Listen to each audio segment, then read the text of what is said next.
My name is Ricky Williams, familiarly known as Laker or Andwele.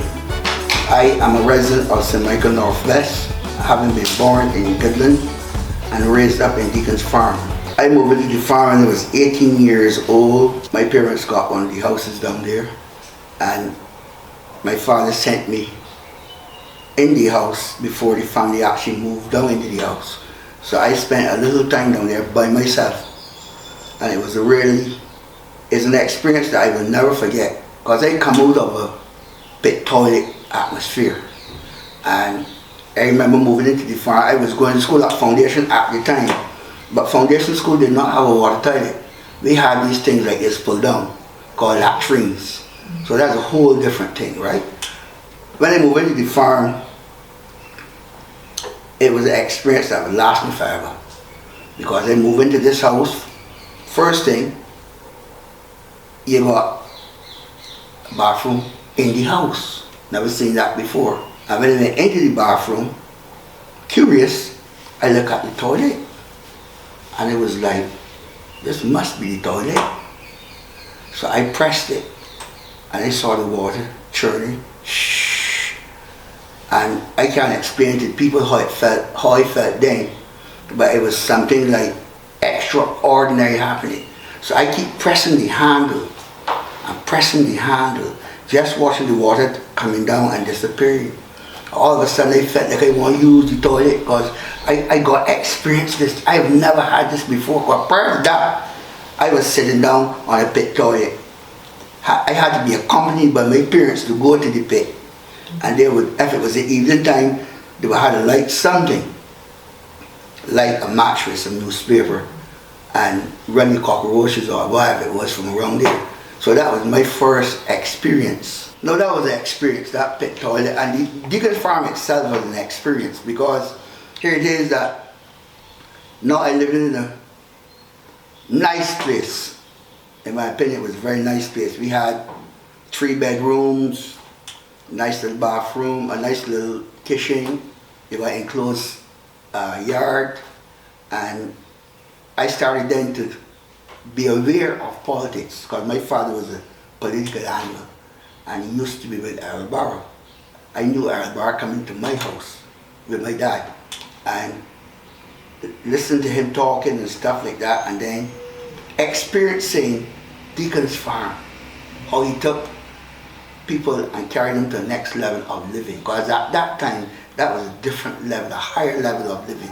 Well, I grew up as an athlete, natural athlete. I used to play all types of sports. You name it, I played it. Actually, the guys used to call me louse, like a ball louse. I played all types of ball sports.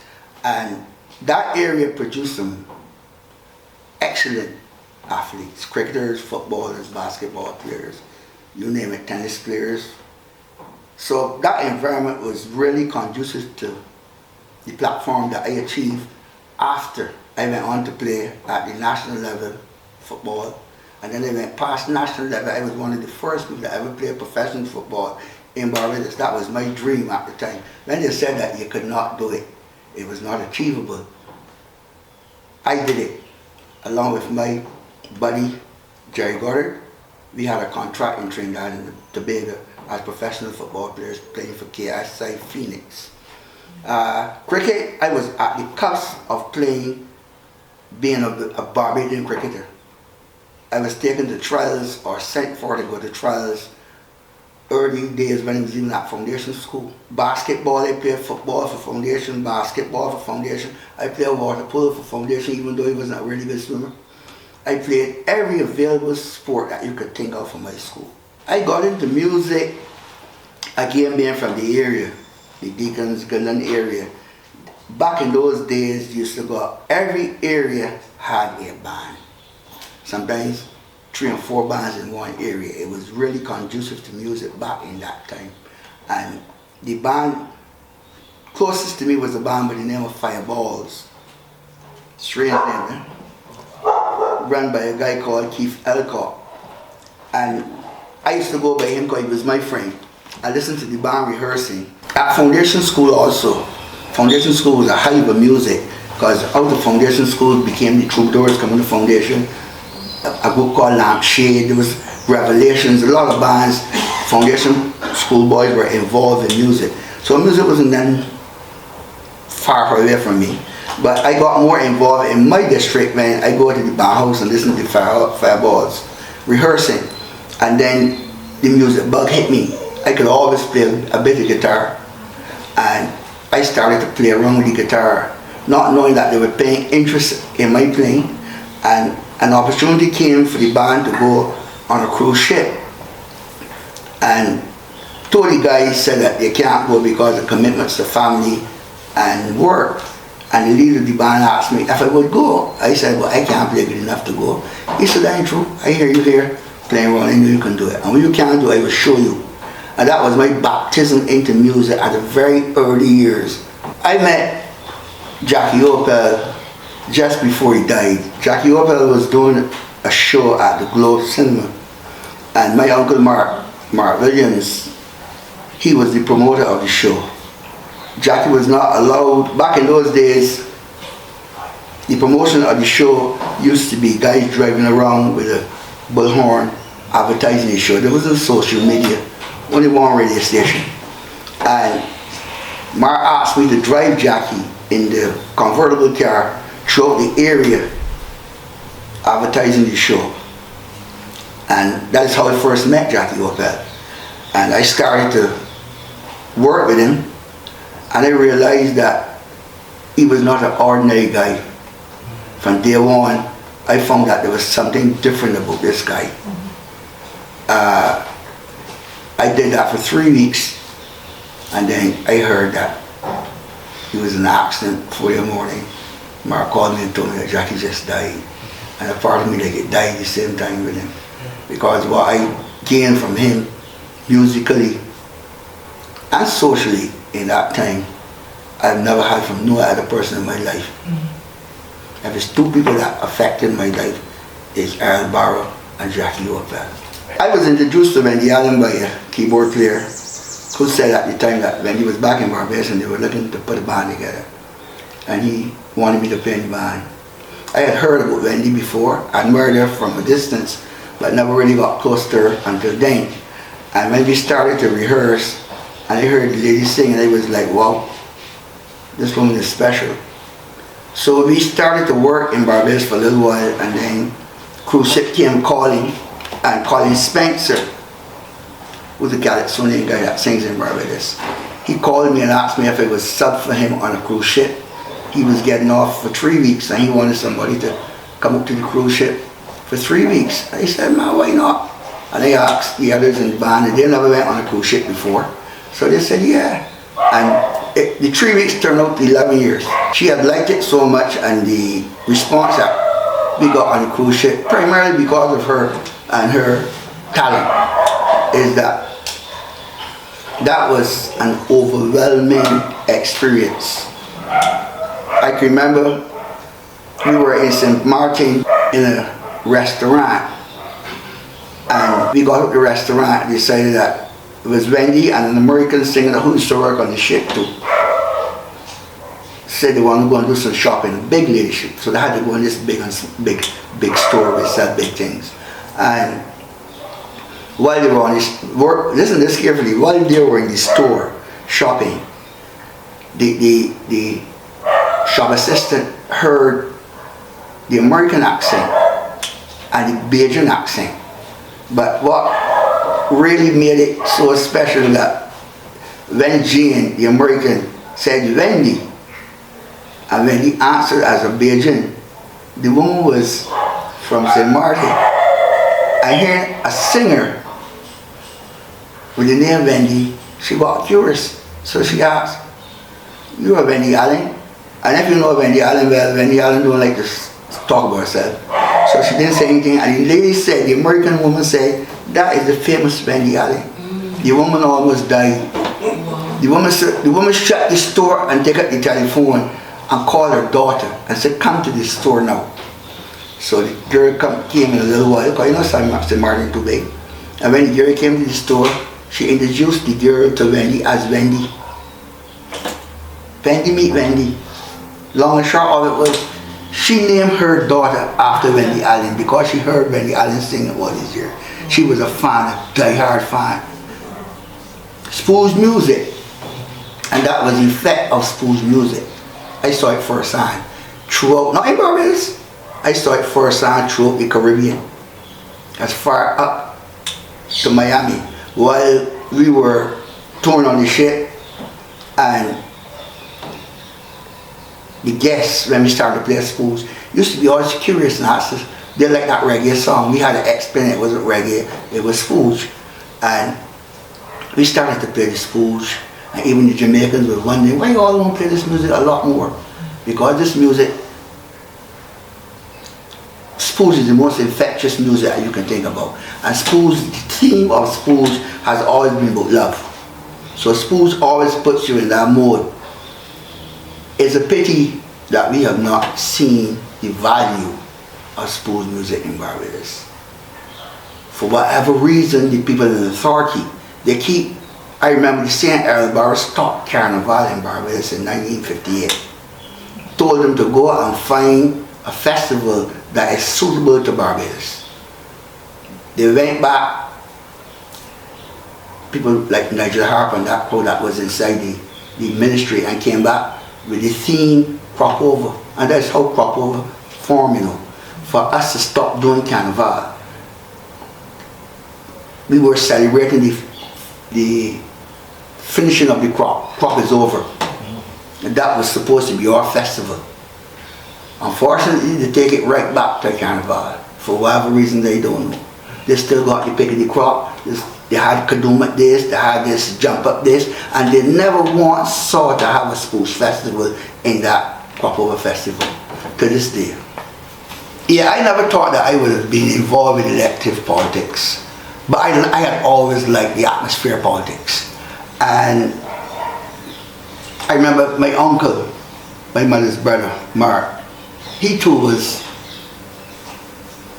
involved with politics, but not at the elective. You know, he used to be in the pressure group with Al Gilts and Eric Seeley back in the day, where they would get involved with the issues of the day and air their views, right? And I used to be around them. And I started to learn the nuances of politics and how to present yourself on political platforms and stuff like that. But in fast forward everything, in 2022,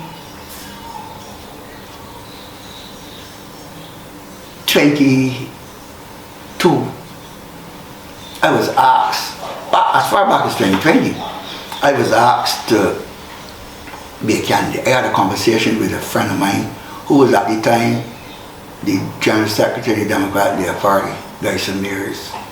And I said, so why don't get involved in politics? I said, man, no, man, I ain't in politics already. He said, I mean, so, I mean like being elective politics, because I mean you say the right things, and I've been watching you all over the years working. I said, man, that ain't for me, man. I just like being, supporting the party. But he said, no, man, you should get involved. And I left it at that. And he had left being General Secretary, and then Verley Pisa became the president. And in 2022, they spring the election for the Democratic Party. And she asked me if I would be a candidate. I said, yeah, I would do it. But the time was so short. But because I had loved my party, then I said, well, I would do it. I would make the sacrifice and do it. Knowing full well that it would be a Herculean task. It would be a miracle for me to make a date there, right? And I got involved, and I realized that this is something that I should do. Because then it's a difference when you're a candidate. And there's a real difference between a candidate and a canvasser. Because people is more they more speak to you. They will tell you things that they won't tell a canvasser. And I realized it plight a lot of people. And I said, boy, I got to get involved in this. But this time, next election, I go into my area, which is St. Michael Northwest. Well, that's where my neighbor Springberry in St. Michael Northwest. I have been a contributing member in that community my whole life. Actually, I like to call it, I had applied for that job from the time I was born.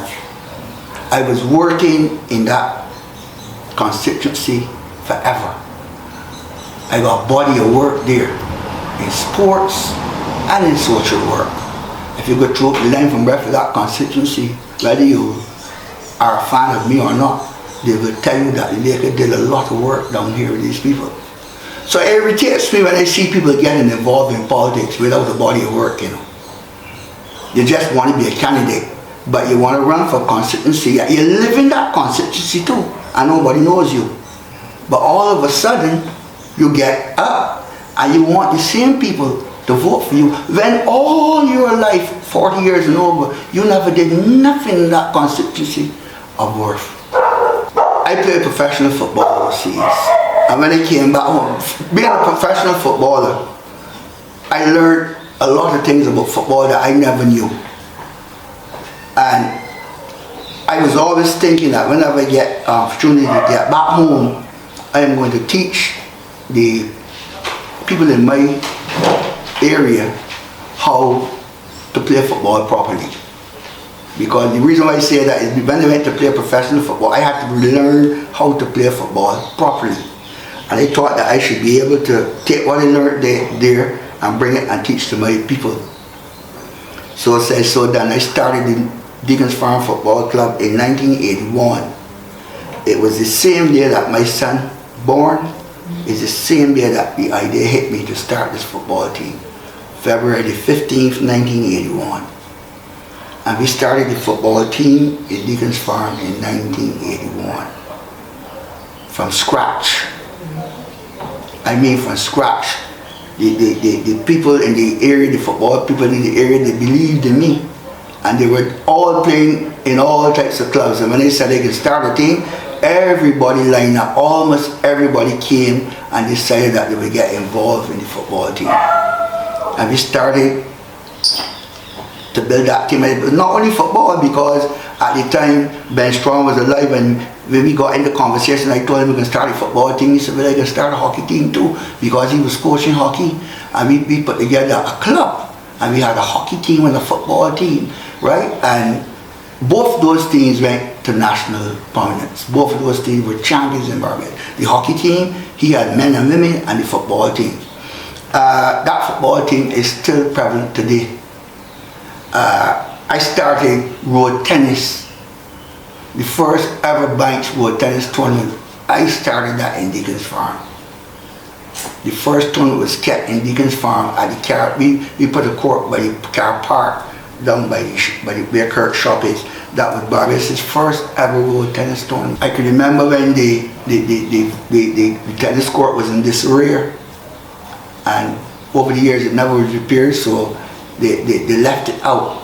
I led a team up there, a couple of us, and we decided to put a case to the government at the time, and the government said that if we would prove to them that we will keep it from being destroyed, they rebuild it. It is still there today. That was me. I led a team up on the hill that faces the highway. That was a swamp down there in Deacons. It was a swamp. I led my football team down there and said we can create a football field here. And we went and started with that swamp, digging the mud out of it to get to a point. Then it was a plain field. Now they bring big rocks and put them in that place down there. The biggest project that I had was when in 2012 they asked me to manage the Deacon Development Project.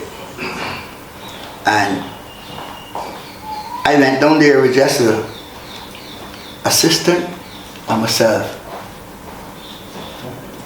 They had intended to bring the skills training down there, but I had other views. I had a vision for Deacons, all this I just wanted the opportunity to be able to put it in place. So I asked my bosses to help me get a staff put together, because we got to keep this place from being run down. And they give me 2 general workers, a watchman, and we started with 2 people working, you know. We get 2 general workers. You should have seen the transformation of that place until 2018 when the Barbados Day Party won the government and shut it down. Prior to that, we were just developing a radio station and a recording studio in there.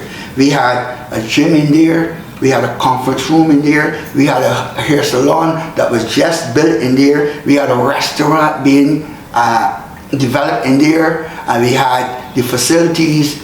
We had the hostel upstairs for when we bring things in, and we had the facility.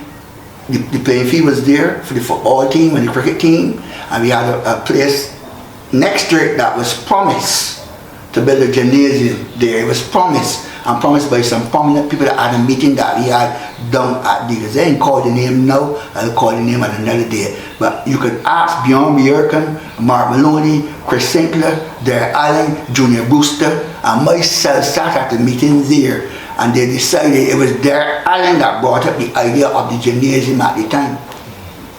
Because the gymnasium, the National Gymnasium was in disarray. It wanted repairing, and it was out of operation, and there was no place for the athletes that used that. And Derek said, well, we don't build a gymnasium down here, and we cleared the spot off, and we had that meeting with that person that I talk about there. We had the mock up to show what it would look like, and the people came and they cleaned it up, and they never came. They came back just before the election in 2013, and never came back after. The spot is still there for the gymnasium. So we would have had a gymnasium there, all the facilities that I just told you about there, recording studio and a radio station, because I believe that the community should have a radio station. The communities in Barbados. And if we got the facility to do it, we should have it. And we got all types of radio personalities that live in the farm itself. Wendy Burke is from Deacon's Farm. The guy that works at the Nation, Barry, is from Deacon's Farm. There's a guy called Mikey Mix. When he heard about it, he came to me and told me he heard about we want to put a radio station together. He's willing to help. The fellow Valentino, or what was his name, he come and said, Ricky, I hear about what you all want to do, so I want to come and help. They were real enthusiastic about it. And we can get the government of the day to see it. They had all the opportunities to develop this facility. You know what it would have meant if we had a radio station and a recording studio in that facility, along with the sporting activities going on there. I get cold bumps now. These youngsters would not have been on this street. Some of the blood of these youngsters are on these people's hands. We gotta start making sports and get serious with sports. Sports is one of the biggest businesses in the world, if not the biggest. Sports and entertainment, the amount of wealth that black people, or people of color, whatever you choose to call it, make their living from. Nothing is second to it. Sports and entertainment. Check all these sporting teams in the United States of America, in Britain, in Europe, and look and see. Look at the prices, look at the salaries that these people get. It's unheard of. The athletes now are becoming billionaires and still playing. It don't happen in no other business. And we in Barbados gonna get serious with it. We gotta start preparing our youth for that world of business, sports business. And we gotta start from 4 years old. From the time they enter primary school, it has to be part of the curriculum. It cannot be an extracurricular activity. It gotta be part of the curriculum. You could see from early, between 4 and 7 years old, where a child looks like he could be. And you have the same way you got the facility for academics, and the same way you got the facility like Samuel Prescott for skills and stuff. You got that facility for athletes, because athletics or athletes sports is a business too. And we are not doing that. So I propose, we in Friends of Democracy propose that from 4 years old, we be looking at sports in school and entertainment as a serious entity, and start developing kids from that age. Right through school, give them the best possible training they can get, so that when they reach the international stage, they can compete, not just go and be part just to compete, but go to win. Trinidad, Jamaica, and now Curacao went to the World Cup football. Curacao is going now. Jamaica big and Trinidad went there already. Now, I'm a football player. well, not now, obviously, but when it was big football, right? The only team in the English-speaking Caribbean that could beat Barbados was Trinidad and Tobago. And it wasn't a beat down 2-1, 3-1, close, but they were always better than us. Jamaica? Never. Guyana? Never. These teams now on the cuts of World Cup and professional players throughout the world, and we cannot even beat Virgin Islands or Grand Cayman. Something is seriously wrong. In a rocket science, you see what happening? And don't bring the notion that, but they bring the people that live in Europe and that they got parents that were born here and put in things. That's a weak excuse. The standard of football, the standard of sports in Barbados is below poor. And I say that humbly. I'm not trying to degrade it. It is that poor. Football, especially football. We used to be the greatest cricket team in the world. In the world. We boast about Sir Garfield Sobers as the greatest cricketer on the earth and Mars. And now we can't be Afghanistan and Ceylon. Something is wrong. And what is wrong is that we are not taking sports seriously in the Caribbean, especially in Barbados. And the only way we can do it is to start it from the bottom up. Because anything from the top is a grave. We got to start from the bottom and be serious about it. We got to bring the people that can set the system up for us. We bring them here and pay them what they want. Jamaica, when they got to World Cup football, they brought a top coach. That's how they reach the World Cup, because you got to bring the best to achieve the best. And then when he left something there for them to follow it. Trinidad did the same thing. Curacao doing the same thing. Everybody is doing the same thing. Why are we languishing about here? We got coaches in Barbados that cannot understand football, that coach on a national level. How can you have somebody coaching a national level that never get past national level in football? It is madness. And it got stopped. And when I say that, I'm not saying that to try to belittle anybody. I'm speaking this because I want to see Barbados succeed in sports, because of the wealth that we have in sports. Entertainment now, that's another ball game. Because we produce Rihanna. You don't want, I don't have to say anything more. Rihanna is the greatest entertainer that the world has ever seen, whether you like it or not. The only criticism that Rihanna gets is from Beijing, Rihanna is the greatest thing that ever hold a microphone in her hand. I know she's gone into business. She's bigger than Louis Vuitton and Michael Kors and all these people. She's a billionaire. From there in Westbury Road, that little girl that went to school at Commuter School. You maybe can't see the talent that we got in Barbados, and that Rihanna will tell you that they got 1,000 girls in Barbados that got that talent or better. Maybe can't see that and nurture it and produce it to the world. You got NIFCA producing every year for the past 1,000 years, a tremendous amount of talent. And when NIFCA done in November, I think it is, you forget all about NIFCA till next year. But then you got government carrying people to showcase talent, and nobody from NIFCA. Then a contingent from NIFCA going up. The young people in Barbados for all this talent. And then carrying a bunch of people that tired. And these are the things that irritate me, is that we can't look at the picture bigger and stop being parochial. We still with this political thing when we deal with people's lives. Politics got its space. When politics done, we all Barbadies.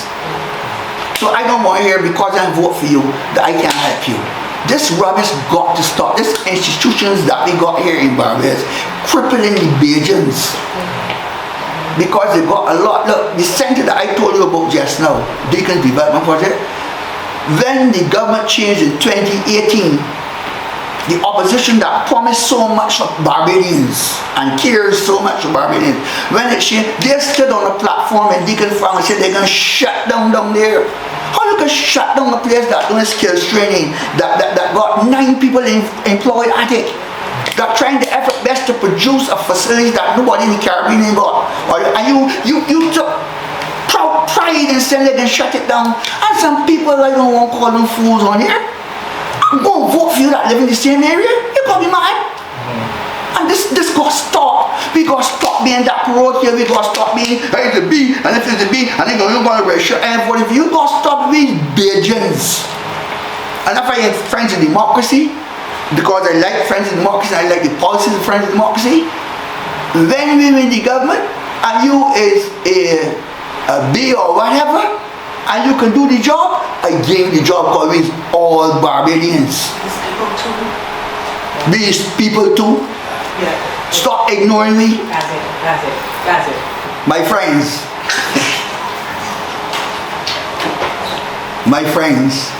because it seems to be a cliche, but we're the friends of democracy. So I think that I have the authority to save my friends. My name is Ricky Williams. I've been known my whole life as Laker. But let me give you a little story. In 2005, I went to South Africa with my church on a missionary journey. And while we were there, in company with some South Africans, and introduced ourselves, there was a South African guy said, that is not your name. A name has a significant meaning. That's your slave name. I didn't pay a lot of attention to it. And he said, from this day on, your name is Andwele. It has a serious meaning. And I left it for a while. Only people that were around me would call me Andwele. And when I announced that I was being a part of the Friends of Democracy for this election, one of my fellow members from church told me, he said, I saw you on television and you said, tell the people you was Laker. You see, you were Laker, but when you were born again as a Christian and you went in that water and came back up, you came back up as Andwele. Remember that you're a new man. So I present myself to you as a new man with a new mission for the people of Barbados, especially the people of St. Michael's Northwest. They've got to stop ignoring us, we are people too.